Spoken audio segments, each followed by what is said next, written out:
Hey YouTube, Dan Otto here, coming at you with my second Ultra League team. Got me to the high 2800s, very sort of easy concept. Super balanced core, community day Pokemon, two of them. Just wide coverage, cover your weaknesses sort of thing. So Swampert is one of the best in this meta, right? Really only gonna get lit up by grass. You have basically two grass answers, right? Ghost grass and a talonflame, fire. Talonflame is pretty good in all situations except for like water and rock. There's not a ton of just pure rock in this. There's just like Swampert. I've seen maybe one or two other water, not a ton of water right besides Swampert, but Swamperts are everywhere. So you got to cover that weakness, cover that with Trevenant. But for the most part, the Brave Bird is pretty good, just wide coverage, even if you get like bad matchups like Giratina where Fires is Brave Bird's good there. And then Giratina for Trevenant for Giratina and Cresselia and those Pokemon like that. Weak to dark, so you gotta watch for the dark, but most darks are going to have problems with the Talonflame, and Swampert could do okay there. So easy balance, easy team.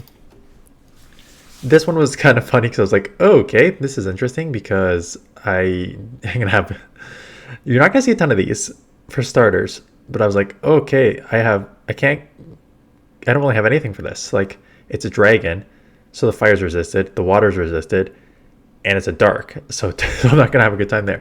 So I shielded up one because I got a bait. So I'm like, okay, if I grab two shields, worst case scenario, I can just go Brave Bird, right? So got that. They're gonna try and farm all the way down, which is fine because I'm gonna just chip this here.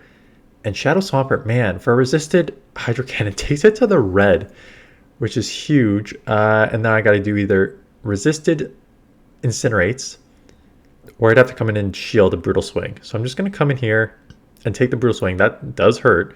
But I'm going to ramp up here. I got to shield this one. I was going to be taken out. That's okay. So they've done a lot of damage, but I'm at a Brave Bird, right? So even if something like a Cress or, I was about to say Cress or thing comes in, I have that move. I end up shield. I end up banking it. I could have just thrown the Brave Bird and then dipped, but I decided to bank it. Out comes a Toxicroak, which is great because this is not an answer for this. Sludge is gonna hurt, won't take me out, and then the claws will take it out. And then will I get to a second move before they get to a move? No. But Talonflame is, so they're drawing energy. There's 100 energy. I can't go any more than that. So you need to throw back Brave Birds here because it's the only thing will take Cress out. But because I'm at 100 energy, there's the one. And get to the second one, that this should take it out. So Brave Bird nuke, shields down. Swampert's good at getting those shields, right? You saw it in the opening matchup. Swampert is good at getting shields in neutral situations. Even that was a bad situation, I got shields. So Giratina comes in. I probably should have got out faster, but I was just too slow on this. So I just I'll just throw the Earthquake. And then I grab one shield, so I'm like, okay, that's good, because now I grab a shield. Now I can just go Shadow Ball. Probably take this out, or put it pretty close to being taken out. I was going to let the first move go. It's just a Dragon Claw, so that is great. I expect them to shield here, even though they're down a shield. Yeah, I would too, just because you have so much energy here. I know I'm going to have to shield up one, maybe two, to get my Shadow Ball off to take this out. So given how Shadow Claw's doing chip damage and getting fast on energy, it's not surprising that they did that. And they're at a third. Oh man, holy smokes. Okay, so that is not great. But leaves me with 1 HP, but they catch on a Stunfisk. So that's a good catch on their part.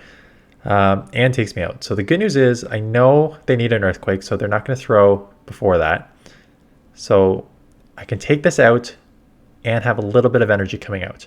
I expect the Giratina to come back in. No, Virizion, which is not great, but why they quit was because they have no chance there against my Talonflame because the Giratina is already so low and it dumped all their energy to take me out there. So they have no energy on the Giratina, which is already too low. This matchup, I've done this matchup many, many times before. The Shadow wins just going straight Hydro Cannon.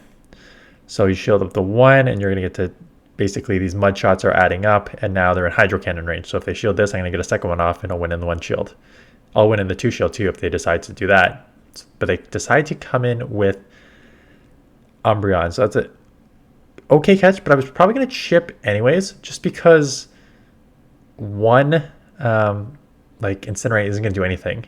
2 incinerates wouldn't even take it out, but 2 incinerates plus a hydro cannon will take it out. So that's why Swampert is just too good.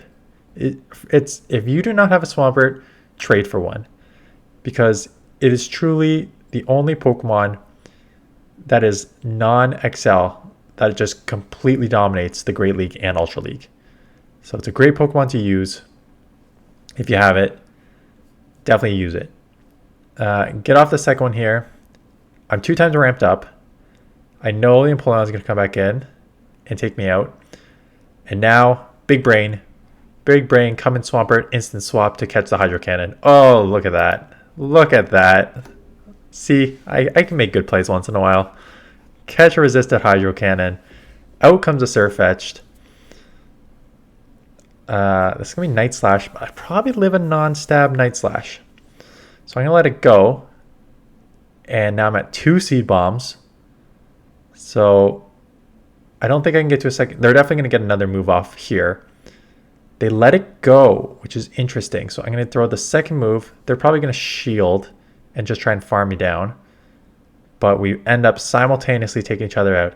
They're going to try and waterfall me down. I get to the move because Spammy, the Hydro Cannon catch there, wins the game, even though I'm left with the shield.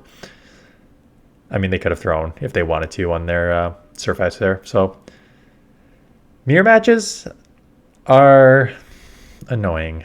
It doesn't matter. I don't think one Earthquake doesn't take you out. Hydros does about over 50%. So you need 2 Hydros. So it's just who's going to win CMP. So I'm going to win CMP. So that's good to know right off the bat. So I know I'm going to win CMP. Get the CMP win there. They're going to have to... no, they already shielded 1. So let that one go. I'm going to have to shield if I want to live. And I know I'm going to win CMP, so I know I'm going to... And they're probably going to catch, because I would catch if I was them. Yeah, 100%. That is 100% the right play, because I know I have to throw it on there, because or else they're going to get to the move. So they catch it on the Snorlax, which is fine. Come in here. I don't want my Trevenant to see this, so I'm going to come in here.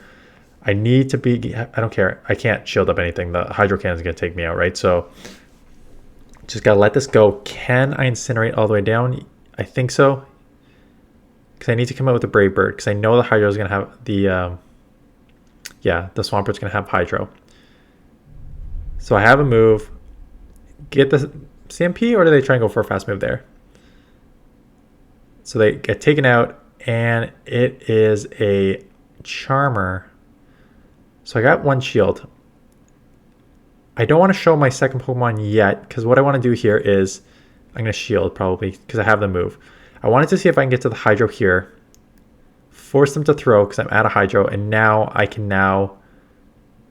see if they're going to shield if they have to. And now I can make the decision. They are running Powder Snow. Interesting.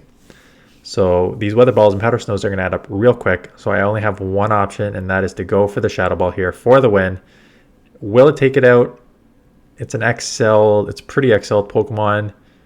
No, just short. They get the move off. And then I think the Powder Snows are going to take me out before I get to a Hydro Cannon. And Mudshot's not going to take it out here. So close match there. Played it pretty well. Not much I could do differently there. Big lead win here. Big lead win, but I think I have to stay for 2 reasons. One, I can't go Trevenant here. I can't go Trevenant, and I think I'm going to just get outpaced by the Talonflame. So I grab 1 shield. I'm going to try and just nuke it here because I don't think they'll double shield. And now I'll come Talonflame, because the problem with Talonflame is it's a little glassy despite being level 50. And these Shadow Balls do 50%, so I couldn't really come in because I was just going to get outpaced there. And now I have a good matchup here against a Galvantula, and my Trevenant has a good matchup against Galvantula. So I don't really need to keep my Swampert on it, even though it has an amazing matchup against a Galvantula. Everything's resisted. But I still get off a huge move there. Take that out. What do they have in the back? Oh, it's a Trevenant. Okay, so I got the 1 Incinerate through, which is great. what am I going to do here? I'm just going to come in Claw and Seed Bomb. Yeah, so the Claws add up way too fast in the mirror match. Like, I'm going to take this pretty low. If they're going to go for a Shadow Ball, so they did bait me there, which is too bad. But so they're going to get to the Shadow Ball before I get to the Shadow Ball. But I don't care about that. I'm not going for a Shadow Ball. I'm going for a Seed Bomb. Because a Seed Bomb is all I need to take it out because these Claws are doing all the damage. And I decide not to throw there because they have a shield. And they're going to outpace me to the Seed Bomb. And I'm pretty sure they win CMP2. Their Seed Bomb's going to outpace me to my Hydro Cannon. So I'm pretty sure they're going to win CMP2. So I was just like, let's just get the extra Claw through, put it low enough, and now they're drawing energy. So now I can hopefully just Mud Shot down, do Mud Shot down for the win there. So good bounce team. Pretty basic, right? Just covering all your weaknesses. There's no true save swap in this team, right? Like if they let a Swampert, like your save swap is, I guess, Trevenant, but Trevenant can just get like easily walled against like Pidgeot, which I showed the other day, against dark Pokemon. Normal Pokemon will do well with against it. So there's no like true save swap on this team, but everything's kind of balanced and holds its own. So that's it. My next team got me to 29-23. They're a very unbalanced team, and that was my highest ELO in the season. And then I tried a fourth team, and I did okay with it. And then I tried to mix and match, and I dropped a lot. So tomorrow's team 29-23 ELO, and then we'll do one more team, and then hopefully I can find another team to get me out of this little funk here. So that's it. Thanks for watching. I'll see you guys in the next one.